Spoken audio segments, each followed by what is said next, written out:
Hi again, welcome to another video, and today we're continuing the work on the Honda ST50 engine, the one where I got to the stage I needed to order the parts for the oiler, because that cog for a start is all worn, the teeth are all gone, and the pump I think is getting stuck, and I've ordered the rod that goes through the middle as well, and they're all here, so I'll get the bits out one by one and show you what I've ordered.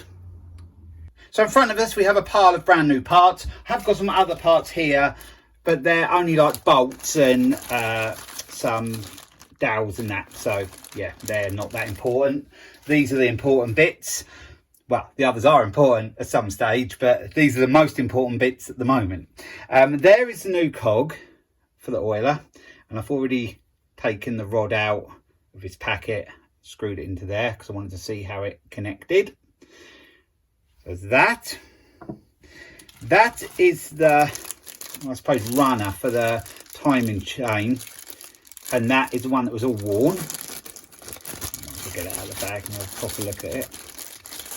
And if you've been watching this series, you'll see how much different that is to the old one, but I will get the old one out in a second and show you, but we'll just run through these other bits first. There's another cog tensioner piece where the chain runs on as well, so we've got that. And there is the new pump. I didn't go for the genuine one because it was quite a lot more money, and these had decent reviews, and I think they're made in Japan, and they're supposed to be a high capacity one to pump more oil through, so yeah, I went for that. That was about £45, I believe. I'll just get that other runner and we'll compare them. So here I have the old one, and here I have the new one. As you can see, there's a lot of difference. But if the pump did seize and stop turning, it would have worn this because it wore the teeth off the oiler cog as well. So the chain must have sort of been going around, or something must have been moving still when something wasn't, and it just, yeah, wore it all down. But that's what I'm going to do now. I'm going to look into it, remove the old parts, the pump, the rod and the oiler cog for a start, and then fit the new bits in, and then see if that runs nice and smooth, and then I know that's sorted if it does, and then we can get these other bits on and then start to get the engine back together. So firstly, I'm going to take the old oiler back off. I did just put it back on to keep everything in place, but that's going to be removed now. And one of my subscribers, Rustin's Rolling, advised me to get some of these. So my daughter asked, what did I want for Father's Day? Today is Father's Day. And I said, get me a set of these. So hopefully that'll help me to undo them screws. So I'll get one out and we'll try it. Even though they're not very tight at the moment, because I only put it back in temporary, so it probably won't be a great test for them. No, it won't. They're very loose. But anyway, hopefully they'll work when I need them to. That one was finger tight nearly. That was the one, the next one is the one I messed up, so I might have to see if I can get a new one of them somewhere. I can seem to find it on where I order my parts from. I might just go down the bolt shop and get one of them. So now the pump's ready to take off again.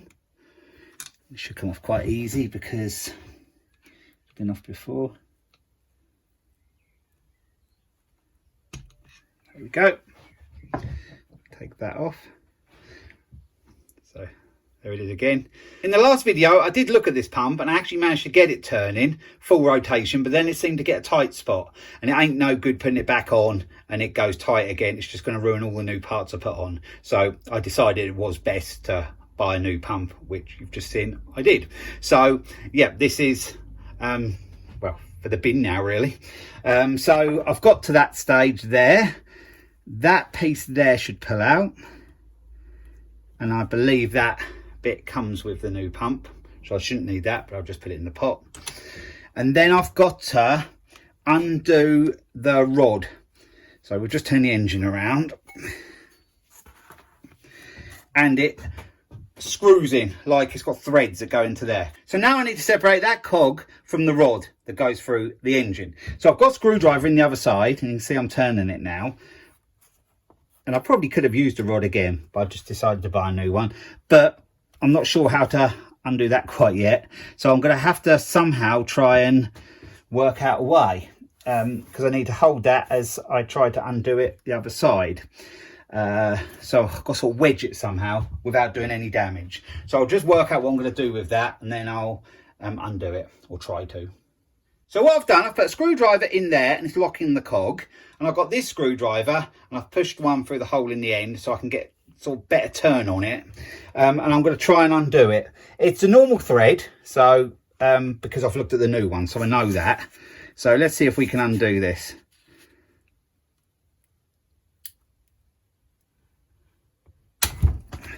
Has it done it? Yes, it has done it. Didn't think I was going to, but it's done it. So now I'll put this up on the block and you can see it better then. I think it'll probably just undo easy now, and it does. So I'll just turn that so it's undone. I want to see how the cog comes out, see if it goes a certain way. Actually, oh, I thought it hit a tight spot, but it didn't. It's still coming.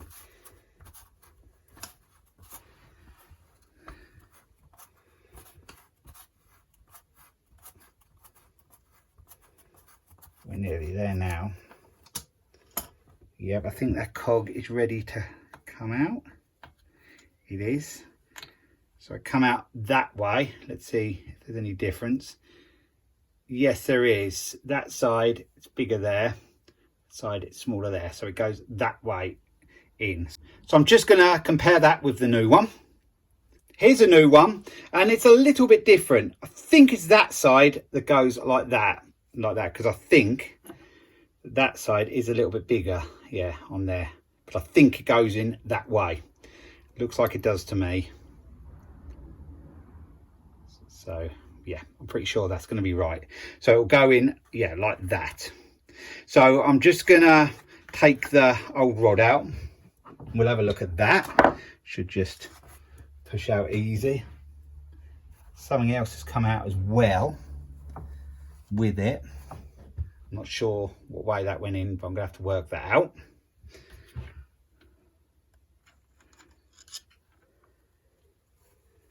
But that has come out, that rod. And actually it is a bit worn on there. I can feel it worn on there.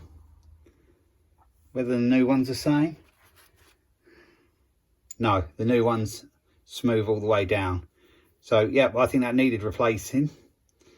Unless they were made slightly different. But anyway, I've got a new one to put in it. So hopefully that'll all be okay. So I'm gonna just work out where that little piece went, and then I'll be back with you.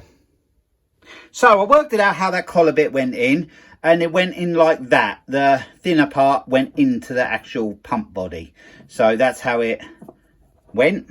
And if you compare that to the new one, that moulded bit on the new one sort of makes up for that little collar bit. So I'm pretty sure I'm right there.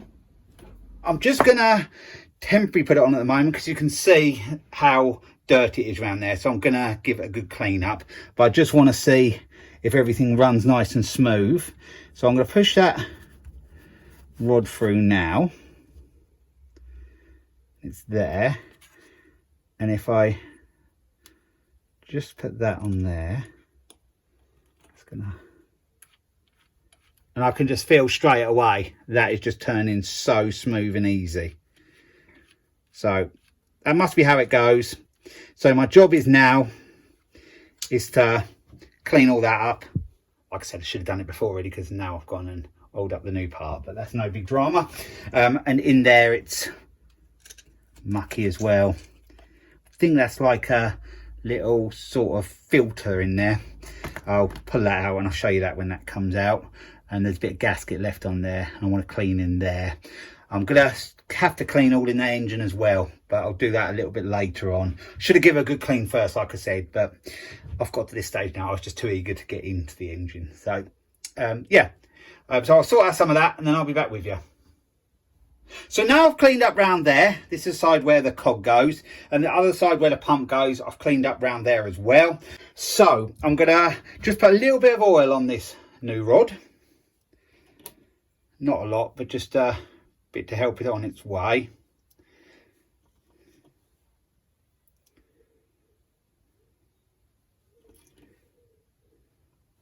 And we'll push that through. Then we get the new cog. I leaned up the way I think it goes. I'm pretty sure that side with the writing goes that way. So we'll get that in.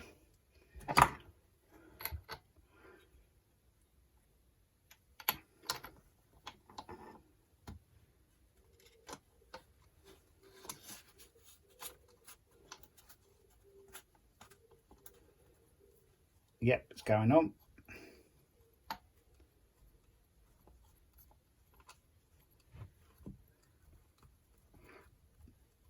Threads are quite long, it goes on quite a way.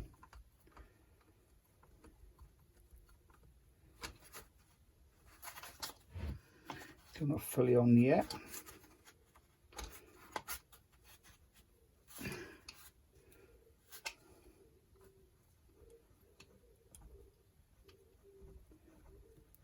Nearly there, I can see it through the front here when it's fully on. So close. It's about it there. So spins nicely. So now I'm going to find something non-metal to try to put in there just to stop that turning, so I can get that as tight as I can get it, and then I'll turn the engine around and I'll fit the pump. So now I'm ready to put the pump on. I've put the gasket on the pump and I'm going to put a bolt in, or a couple of bolts in, but one will probably be enough at the moment. I'm going to be one bolt short because I did ruin the head on one of them, so I'm going to have to replace that like I mentioned earlier. So we'll get it in like that.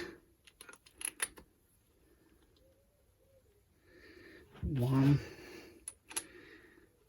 and that's two. I'll just see how that all works from the other side. I can feel it, it's gone into the groove bit on the pump, so it's working and it's spinning around really nice. So I'm going to tighten them up.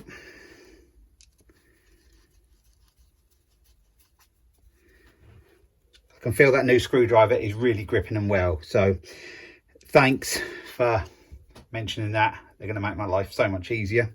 I'd read about it before, these JIS screwdrivers, but I never thought anything much of it.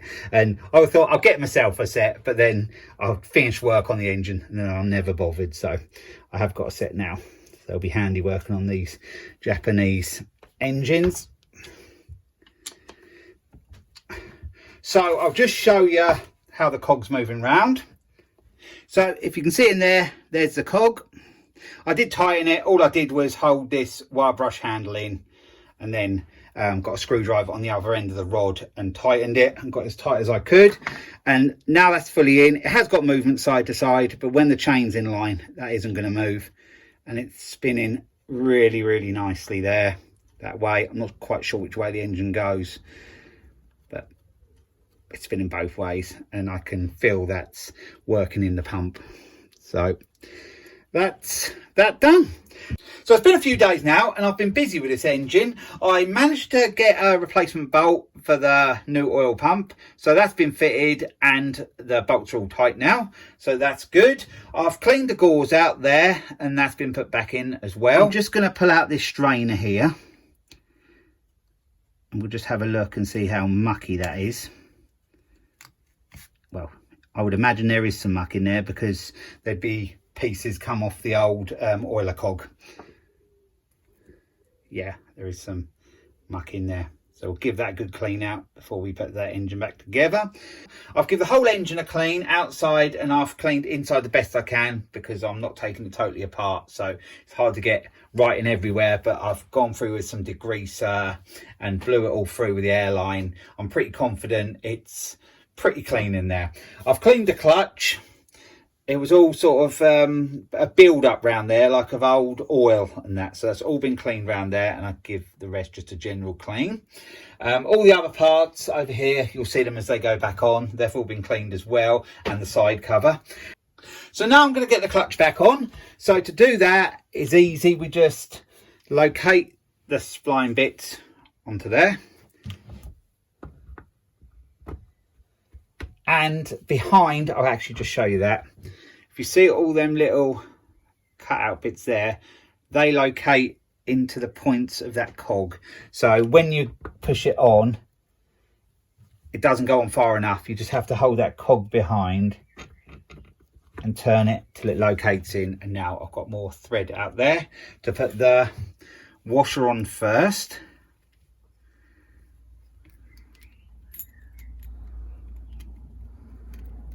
That locates in there like that. Now we've got that nut, which I have to have the tool to tighten up. So I'll get the tool in a minute. I'll do a finger tight first.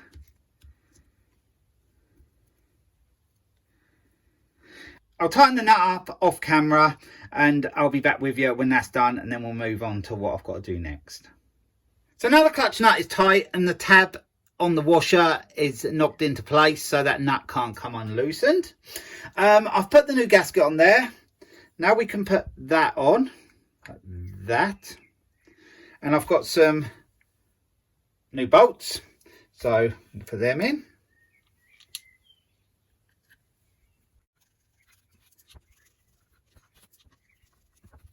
Now I'm going to get the other clutch bits in.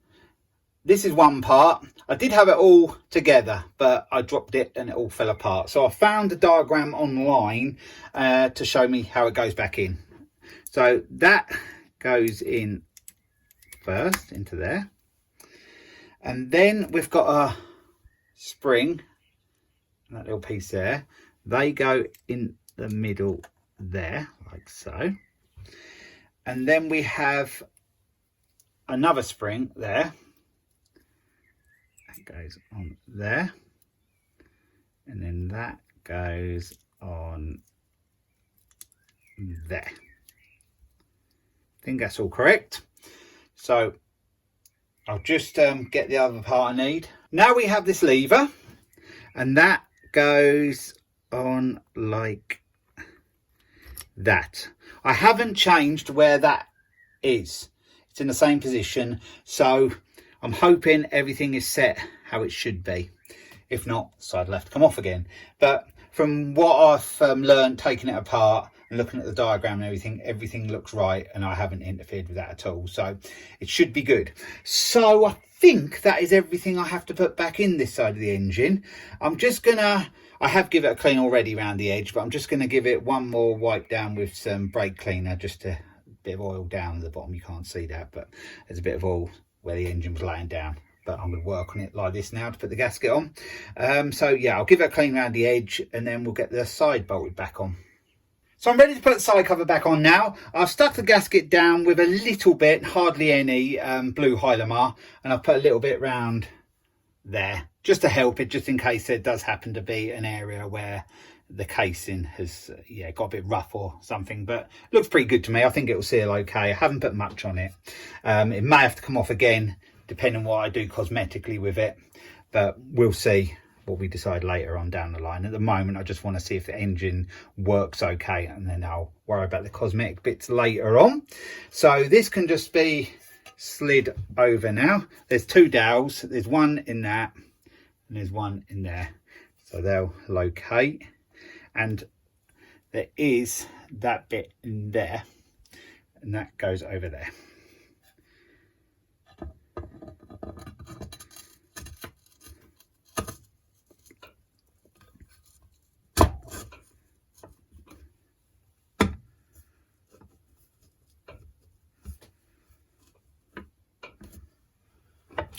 So I cut off because I was having a little bit of trouble getting this to locate, but all it required was a bit of a wiggle around, and things have gone into place now because I had to locate the two dowels, the kick start shaft had to go through, and also the other one under there I showed you had to locate, and they all seem to be okay now. I'm not quite met up yet, but I think when I put the bolts in it won't be a problem. It'll just pull it in. So I'm going to do that now. So I'll put you on fast speed me doing that because it's going to take a little while.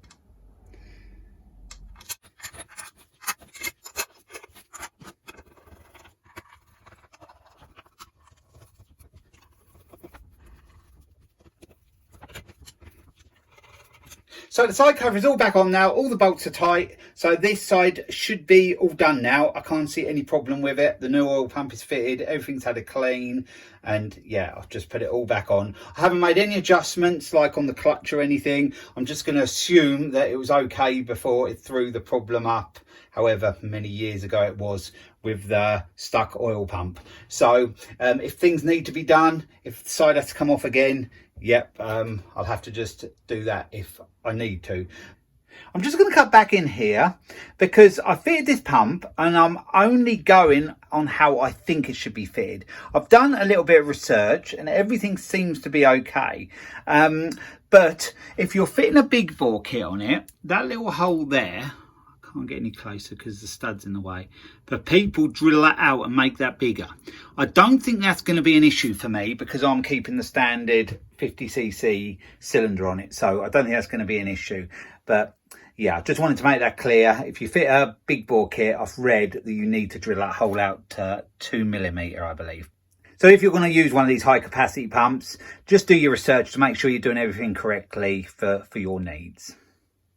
So now the other side of the engine is all done, the new oil pump's fitted and everything's all back in place and the side cover is back on. We're going to be working on this side of the engine, but I'm going to save this for the next video of this project because I'm still waiting for some cylinder head paint. I forgot, I thought I had everything, but that was one thing I needed, and I have just ordered it a bit earlier today, so it should come in a day or so, because I want to paint the cylinder head before it goes on. Not sure what I'll do cosmetically with this engine, but I may just like polish the aluminium up a bit best I can and just leave it with a sort of aged sort of patina sort of engine look. I think it looks quite nice like that. I could have had it vapor blasted, but that would have meant stripping it all down, or I could just spray paint the engine, but not sure I really want to go that way, though I might have to do the side cover the other side because I'm not sure I'm going to get that to look that good. So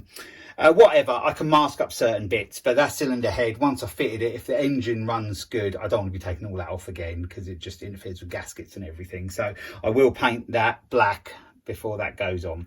But that's all for the next video. For this video, I'm going to leave it here. So I hope you enjoyed this part of the Honda ST50 engine project. And yeah, we'll be back with the next part very soon. So thanks for watching and bye for now.